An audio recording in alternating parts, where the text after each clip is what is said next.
Hello friends, welcome back to PHP आपको।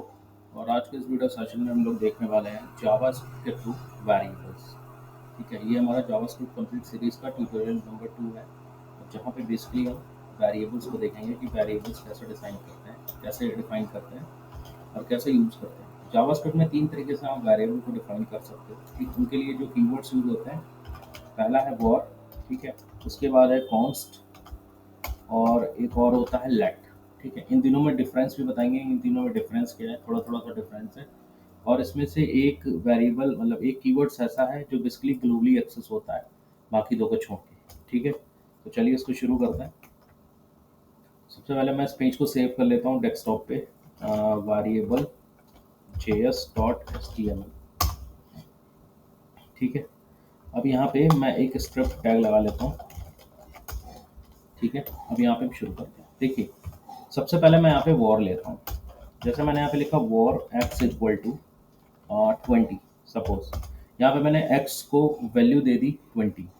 अब देखिए, यहाँ पे जो वॉर है ना, जावास्क्रिप्ट में जब भी हम वेरिएबल को डिफाइन करते हैं तो हमें एक कीवर्ड देना होता है।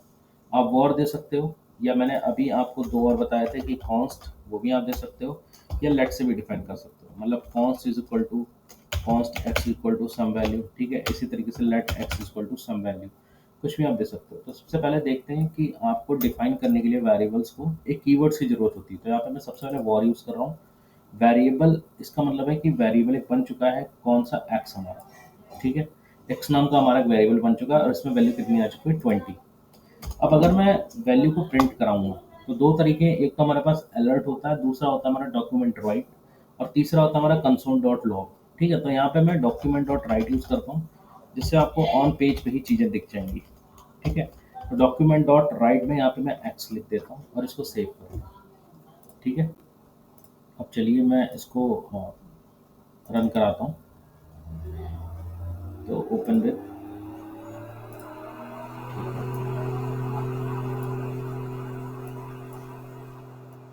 ओके।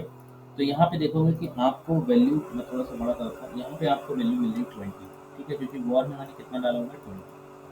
अब देखिए, यहाँ पे मैं एक काम और करता हूँ कि यहाँ पे मैं फिर से लिख देता हूँ var x is equal to 30। अब अगर मैं रिफ्रेश करूँगा तो आप देखोगे वैल्यू आ रही है 30।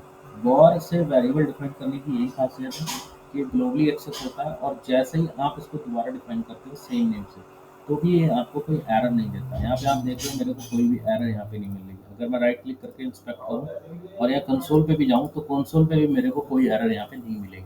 इसका मतलब जो वॉर है हमारा, वो एक तरीके से ग्लोबली एक्सेस करता है। ग्लोबली एक्सेस, आप वेरिएबल को ग्लोबली एक्सेस कर सकते हो। और ग्लोबली एक्सेस करने का क्या मतलब है, ये भी हम आगे बताएंगे। ठीक है, तो डिफाइन करने का एक ये तरीका हमने देख लिया कि इस तरीके से वेरिएबल हम लोग डिफाइन करते हैं। ठीक है, अब मैं क्या करता हूँ, इसको अभी के लिए कमेंट कर देता हूँ। ठीक है, अब मैं यहाँ पे दूसरा कीवर्ड लेता हूँ अपना कॉन्स्ट, और एक्स इक्वल टू लिखता हूँ 20। ठीक है, अब देखिए, यहाँ पे भी मैंने कॉन्स्ट से डिफाइन किया वेरिएबल को, और वेरिएबल वही लिया सेम एक्स, क्योंकि डॉक्यूमेंट डॉट राइट में हमारा वही लिखा है तो हमने वही यूज कर लिया। ठीक है, अब अगर मैं इसको रिफ्रेश करूंगा तो आप देखोगे मेरे को यहाँ पे 20 वैल्यू मिल रही है। ठीक, बट अगर मैं यहाँ पे कॉन्स्ट एक्स इक्वल टू 30 लिख दूँ, ठीक है, तो सबसे पहले तो आप देखो यहीं पे आपको एरर दिखा रहा है। ठीक है, क्योंकि विजुअल स्टूडियो में ही आपको एरर दिखा दे रहा है कि आप डिफाइन नहीं कर सकते। ठीक है, पर अगर मैं इसको रिफ्रेश भी करूँगा तो आप देखोगे कोई वैल्यू मुझे नहीं मिलेगी। और यहाँ पे राइट क्लिक करके इंस्पेक्ट करता हूँ एंड कंसोल में जाऊँगा, तो यहाँ पे आपको सिंटेक्स एरर दिखाई देगी कि identifier x has already been declared. मतलब आपने एक्स जो है वो कह रहा है कि पहले ही आपने बना दिया है, अब दोबारा आप कॉन्स्ट यूज़ करके फिर से वही वेरिएबल नहीं बना सकते। तो मैंने कहा ठीक है, कोई बात नहीं, नहीं बना सकते। ऐसा करता हूँ मैं, यहाँ पे एक्स रहने देता हूँ। ठीक है भाई, ये तो हम कर सकते हैं, कोशिश करके देखते हैं। ये हम वॉर के केस में भी कर सकते थे। ठीक है, वो भी अभी हम देख लेंगे। तो देखो, एक्स इक्वल टू 20 था और मैंने यहाँ पे एक्स इक्वल टू 30 लिख दिया। ठीक है, जावास्क्रिप्ट की एक और खासियत है कि अगर आपने एक बार वेरिएबल को डिफाइन कर दिया कीवर्ड से, तो दोबारा आपको कीवर्ड्स लिखने की जरूरत नहीं होती है। मोस्ट ऑफ द टाइम जैसे वॉर में भी होता है, आपने वॉर एक्स इक्वल टू 20 लिख दिया और यहाँ पे मैं केवल एक्स इक्वल टू 30 लिखता, वॉर ना यूज करता, तो भी आपको 30 रिजल्ट देता। ठीक है, इस पे भी थोड़ा सा अभी आएंगे, तो पहले हम लोग ये देख लेते हैं। अगर मैं इसको रिफ्रेश करता हूँ तो आप देखोगे मेरे को अभी भी कोई वैल्यू नहीं मिल रही है। ठीक है, इंस्पेक्ट करते हैं, कंसोल पे चलते हैं, देखो ये बता रहा है कि assignment to the constant variable. इसका मतलब ये है कि आपने अभी जो वेरिएबल एक्स जो डिफाइन किया है, जो आपने वैल्यू उसको 20 दी है, तो एक्स यहाँ पे कांस्टेंट वेरिएबल हो चुका है। अब इसकी वैल्यू चेंज नहीं हो सकती। मतलब आप एक्स इक्वल टू 30 दे रहे हैं, it can not be change in 30। अब वो 30 में चेंज नहीं होगा, वो 20 ही रहेगा, क्योंकि वो एक तरीके का कांस्टेंट हो चुका है।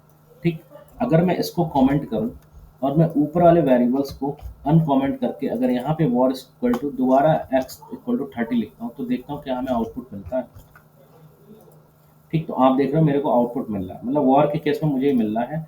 एंड आप देखोगे यहाँ कंसोल पे आपको कोई एरर भी नहीं दिख रही है। ठीक है, तो वॉर क्या है, वॉर मैंने बताया था ग्लोबली एक्सेस करता है। अब इसने देखो अपनी वैल्यू को अपडेट कर लिया। ठीक है, एक्स इक्वल टू 20 था, इसने 30 कर लिया। हमने वॉर कीवर्ड्स दोबारा यूज भी नहीं करा। ये सभी में जावास्क्रिप्ट में, चाहे आप कॉन्स्ट हो चाहे लेट हो, अगर आप दोबारा वेरिएबल्स में वैल्यू कुछ दे रहे हैं तो आप दोबारा वॉर या कॉन्स्ट या लेट आप नहीं लिखेंगे, सिर्फ वेरिएबल का नाम लिखिए। ठीक है, ठीक है, मैं इसको कमेंट करता हूँ। बट जी जो कॉन्स्ट नाम से मैंने जो डिफाइन किया ना, इसमें प्रॉब्लम यही है कॉन्स्ट नाम से कि एक बार अगर एक्स को आपने कांस्टेंट कर दिया, मतलब कॉन्स्ट एक्स दे दिया, तो x will be a constant. अब इसकी वैल्यू 20 हमेशा के लिए हो गई, अब ये किसी वैल्यू में चेंज नहीं होगा।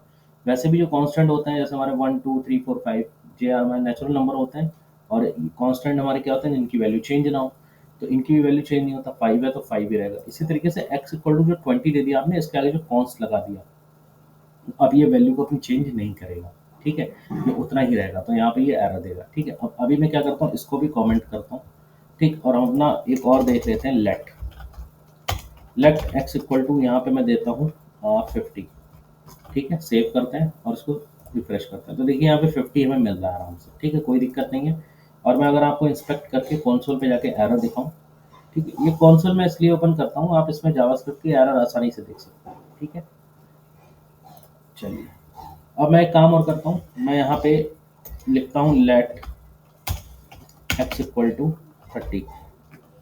ठीक, तो आप देखोगे यहाँ पे भी ये एरर दे रहा है। ठीक है, अब मैं रिफ्रेश करूँगा तो कुछ भी यहाँ पे नहीं आ रहा है। ठीक है, और उसके बाद ये कह रहा है कि identifier x is already been declared, मतलब आप एक्स को पहले डिक्लेयर कर चुके हो। तो मैंने कहा ठीक है, अगर एक्स को मैं डिक्लेयर कर चुका हूँ कोई दिक्कत नहीं है, तो ऐसा करता हूँ, मैं लेट को हटा देता हूँ। ठीक, और केवल एक्स रखता हूँ। अब देख रहे हो फ्रेंड्स, यहाँ पे मेरे को 30 मिल रहा है। अब ये बिल्कुल वेरिएबल जैसा काम कर रहा है ना, वॉर जैसा काम कर रहा है। लेकिन अभी भी प्रॉब्लम इसमें ये है कि लेट और कॉन्स्ट ये दोनों ग्लोबली एक्सेस नहीं कर सकते आप। ठीक है, ये विद इन अ पैरेंथेसिस ही एक्सेस होते हैं, हम उनको ग्लोबली एक्सेस नहीं कर सकते।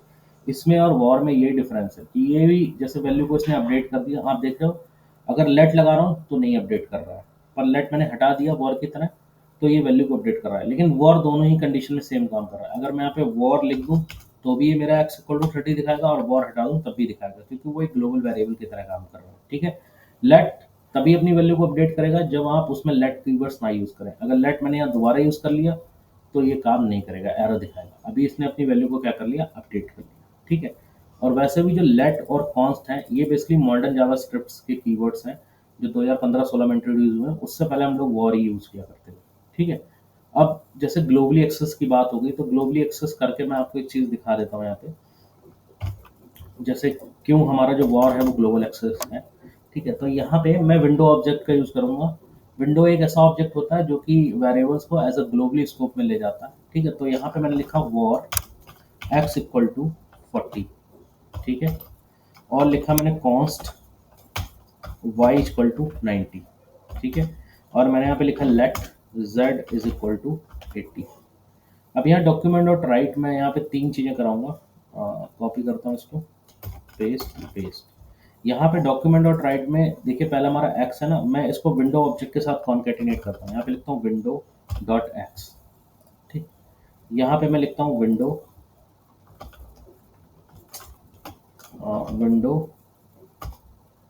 डॉट वाई, क्योंकि दूसरा वाला जो कॉस्ट है उसका वेरिएबल वाई है।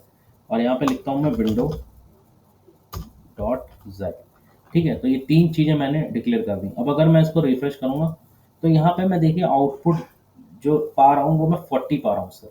ठीक है, अगर मैं यहाँ पे जैसे मैं अलग अलग आपको करके दिखाता, चलिए मैं ऐसा है कमेंट अभी के लिए इन दोनों को कंट्रोल एक्स कर देता हूँ। तो देखिए 40 आ रहा है, 40 किसका था, वेरिएबल एक्स का।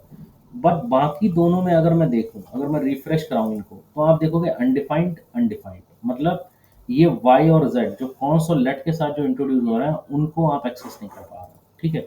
तो यहाँ से आपको ये चीज़ समझ में आ रही है कि जो बाकी दो वेरिएबल्स हैं जो वाई और जेड वाले हैं, अगर मैं यहाँ से एक्स को हटा लूँ, ठीक है, तो 40 यहाँ से हट जाएगा, अनडिफाइंड यहाँ तक आ रहा है, और फिर देखिए यहाँ से दूसरा अनडिफाइंड यानी जेड वाला आ रहा है, ठीक है। तो विंडो ऑब्जेक्ट हमारा एक ऐसा होता है जावास्क्रिप्ट में जो बेसिकली ये बता देता है कि कौन सा वेरिएबल जो है वो ग्लोबली एक्सेस हो रहा है। तो यहाँ पे आप देख लो जो वॉर है ये ग्लोबली एक्सेस हो रहा है, ये हमारे ग्लोबली एक्सेस नहीं है। मतलब अगर आप कोई भी जावास्क्रिप्ट में प्रोग्राम करते हो और उसमें आप कोई फंक्शन बना रहे हो, उस फंक्शन के अंदर अगर आप वॉर यूज कर रहे हो तो उस वॉर को आप आउट ऑफ द फंक्शन भी यूज कर सकते हो, ठीक है। ऐसा समझ लो जैसे कोई फंक्शन बनाया आपने हेलो नाम का, ठीक है, और इसमें आपने इस तरीके से अगर यहाँ पे आपने वॉर यूज करा, ठीक है, और इसके आउट ऑफ द फंक्शन भी आपने कहीं वॉर यूज करा है, तो आप इसको ग्लोबली एक्सेस कर सकते हो। बट लेट और कॉन्स्ट के केस में आप ऐसा नहीं कर सकते। उनको आप कहाँ पे एक्सेस करोगे, उनको आप अंदर ही एक्सेस कर सकते हो। अगर अंदर आपने डिफाइन किया तो अंदर ही एक्सेस करोगे, वो बाहर एक्सेस नहीं होंगे, ठीक है। इसलिए मोस्ट ऑफ द टाइम जो है वो हम लोग वॉर ही यूज करते हैं। कॉन्स्ट और लेट आपके बेसिकली वहाँ पे डिफाइन होते हैं जहाँ पे जिसको हमें स्पेसिफिक चाहिए होता है, ठीक है। तो अगर ग्लोबली एक्सेस करना है आपको तो आप वॉर यूज करोगे। सो फ्रेंड्स ये था हमारा ट्यूटोरियल जावास्क्रिप्ट के वेरिएबल्स के बारे में। और वेरिएबल्स के बारे में आपको डेफिनेटली समझ में आ गया होगा, कॉन्स्ट वार और लेट का भी कॉन्सेप्ट समझ में आ गया होगा। अब अगर इन दोनों को ना यूज़ करें, सिर्फ वॉर को यूज़ करते हैं तो भी ठीक है, आप कर सकते हैं प्रोग्रामिंग आराम से। बट लेट और कॉन्स्ट यूज़ करते हैं तो भी अच्छा है, ये दोबारा डिफाइन करने नहीं देता। और कॉन्स्ट के केस में तो ऐसा है कि वो एक बार आपने जो वैल्यू असाइन कर ली वो उसी वैल्यू को कंसिडर करेगा, it will not update the value automatically, ठीक है। तो ये था हमारा जावास्क्रिप्ट से रिलेटेड वेरिएबल्स का ट्यूटोरियल। वीडियो अच्छी लगी, वीडियो को लाइक करें, चैनल को सब्सक्राइब करें, पीएचपी आपके साथ बने रहें, कीप सपोर्ट अस। और ये सारा कोड आपको मेरे ब्लॉग इट्स wdsacademy.blogspot.com में मिल जाएगा, और इसका लिंक मैं डिस्क्रिप्शन में दे दूँगा, तो वहाँ से जाकर आप चेकआउट कर सकते हैं, ठीक है। इसके बाद जो नेक्स्ट वीडियो होगी उसमें हम और थोड़ी सी चीज़ें लेके आएंगे कि नेक्स्ट टॉपिक हमारा क्या है, उससे रिलेटेड लेके आएंगे, और कुछ प्रोग्राम्स भी हम लेके आएंगे, ठीक है। तो thank you so much for watching, मिलते हैं नेक्स्ट वीडियो।